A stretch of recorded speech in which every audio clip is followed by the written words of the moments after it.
Welcome to another episode of Asia Unscripted.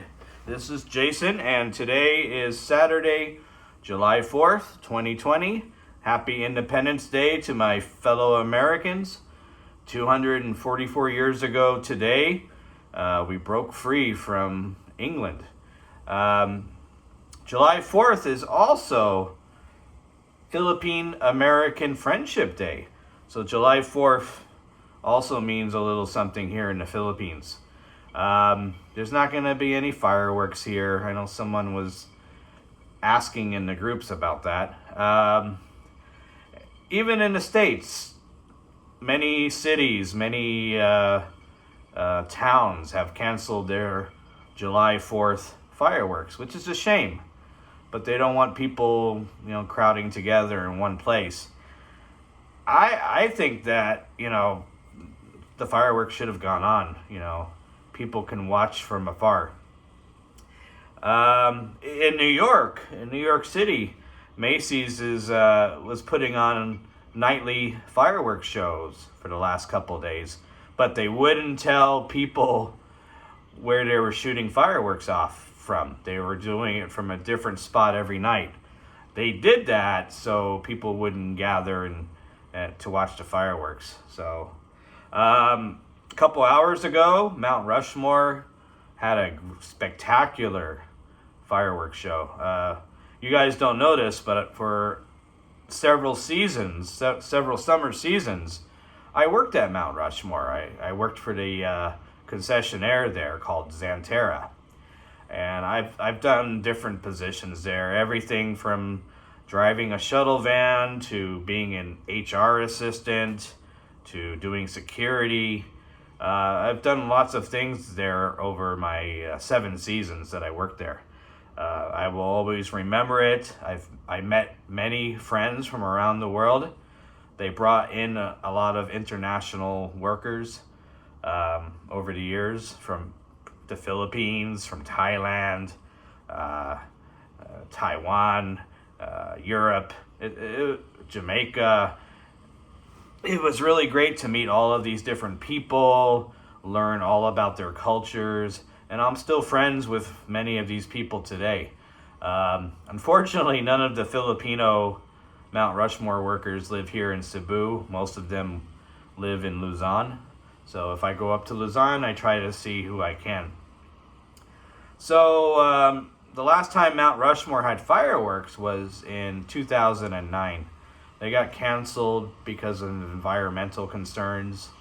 But Mr. Trump said he was going to bring it back in 2020, and he did. And he was at the show tonight. He had a pretty heated speech.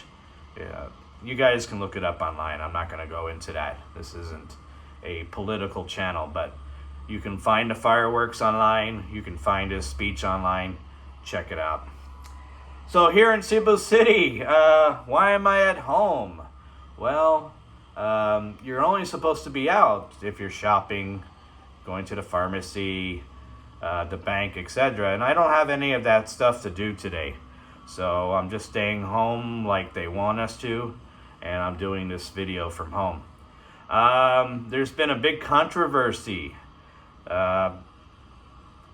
We've been on enhanced community quarantine since June 16th. They canceled the old quarantine passes on the 24th of June.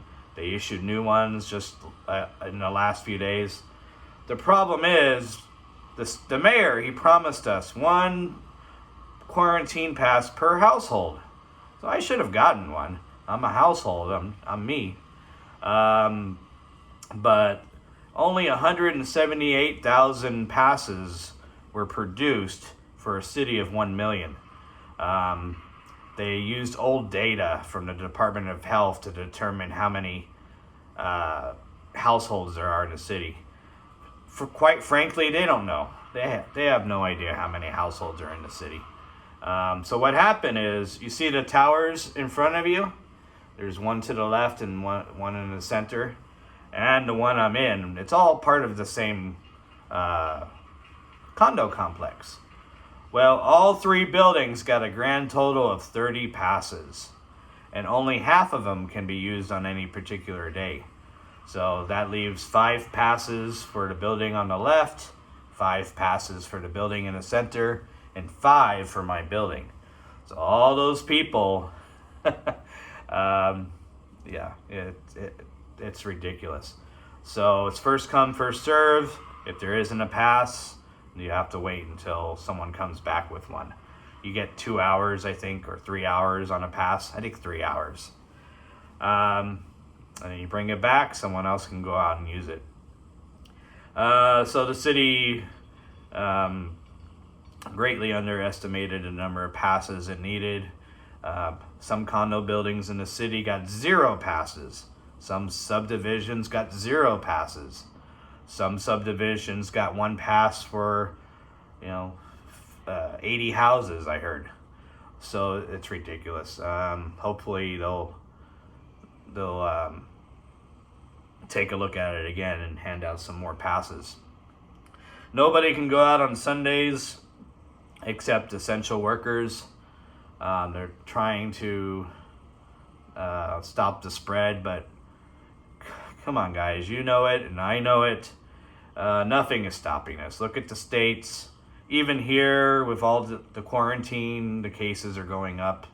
We had 1,500 cases in the Philippines yesterday. Nothing's stopping it, and all you're doing is killing the economy. Yes, hospitals are full, or they're getting full, but they're working on more beds, so they're working. Yesterday, the president of the Philippines signed a anti-terror bill. A lot of people like it. Some people don't like it. They say it's similar to the one China just did for Hong Kong. So you guys can look that up if you want to know more about it. What I wanted to talk to you guys about tonight, there's a lot of expats, a lot of people in America, Australia, whatever country. They want to get back to Asia. But unfortunately, in the Philippines, that's not happening. They just came out with a new article 2 days ago saying the Philippines was considering letting certain foreigners back in, but they decided not to. So, are there alternatives? Maybe not the Philippines. Maybe you can hang out in another country for a while. There are alternatives, depending on your nationality. South Korea. At least if you're an American, they'll still take you in. You can still get a 90-day visa-free stay, and then hopefully at the end of 90 days, another country will open up. But you do have to do a 14-day quarantine, and you do have to pay for it. They'll put you up in a nice hotel, though, but you got to pay the bill. I think it's about $1,200 for the 2 weeks. But then you still have 2.5 months to hang out in South Korea, and hopefully another country will open up. Another option that Americans have been using is Turkey. Turkey is still allowing people in. There's no quarantine. I mean, I think they will test you for like a high temperature when you arrive at the airport. But as an American, you can hang out in Istanbul or anywhere else in Turkey for 90 days. Hopefully something will open up after 90 days. If not, hop over to South Korea, then you get another 90 days. What else? Thailand. If you are a teacher, an ESL teacher, some of the schools can help get you a visa to get into the country. Of course, you'll have to work for the school, and there is a quarantine you have to do, 14 days in a hotel, and you got to pay for it, but that's an option. Vietnam, same thing. Some of the larger schools are getting their teachers permission to get into the country. Again, you got to do a 14-day quarantine in a hotel. So there are options out there. It's just it's going to cost you a little bit more. So if you're desperate and you want to get out of your country, there are options. Other countries like Malaysia, they're closed until at least August 31st. Singapore is still closed. Taiwan's still closed. So there are options, but not as many as you would think. Not as many as you would think.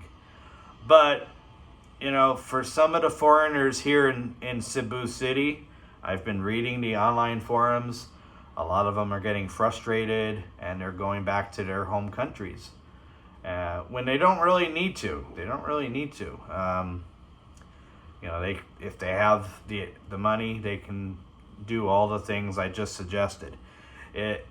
For some of the foreigners, it's been tougher because if you're over 60, a lot of the supermarkets won't even let you in.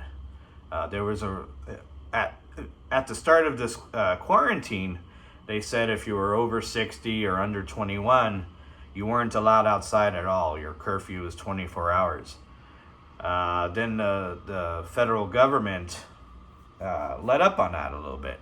But some of the local governments have kept that in place. So I can understand a lot of the older expats here. They're sick and tired of being at home. It's been over 3 months.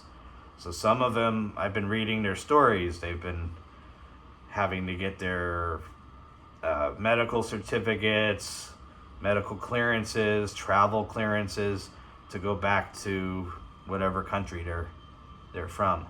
And I understand their frustration. But there are options. And that's it for now. So this is a different type of video. As you can see, I pre-recorded it, and I am doing this as a premiere on YouTube. So all throughout, you might see me chatting in the chat box, but I didn't record this live. I'm just trying this out to see how it goes. I will do some live casts, but I'm still trying to figure out how I'm going to do that. If I'm going to do a topical live cast or if I'm just going to give updates like I have been. So anyways, looking at my YouTube, I'm up to 1,650 subscribers, which is really awesome. I appreciate all of you. Thanks for hanging in there. My last couple of videos have been not the best quality, but I appreciate you sticking around. If you haven't subscribed, please click on my logo at the bottom. You can subscribe. Hit that bell. That bell will notify you when I have new videos. So unfortunately, until the ECQ is over, I'm going to be doing more videos like this. So please hang in there. Once we get back to a near new normal, I'll be getting out more and doing more videos. So for Asia Unscripted, this is Jason. Stay safe out there. Happy Independence Day. And I will talk to you guys again very, very soon.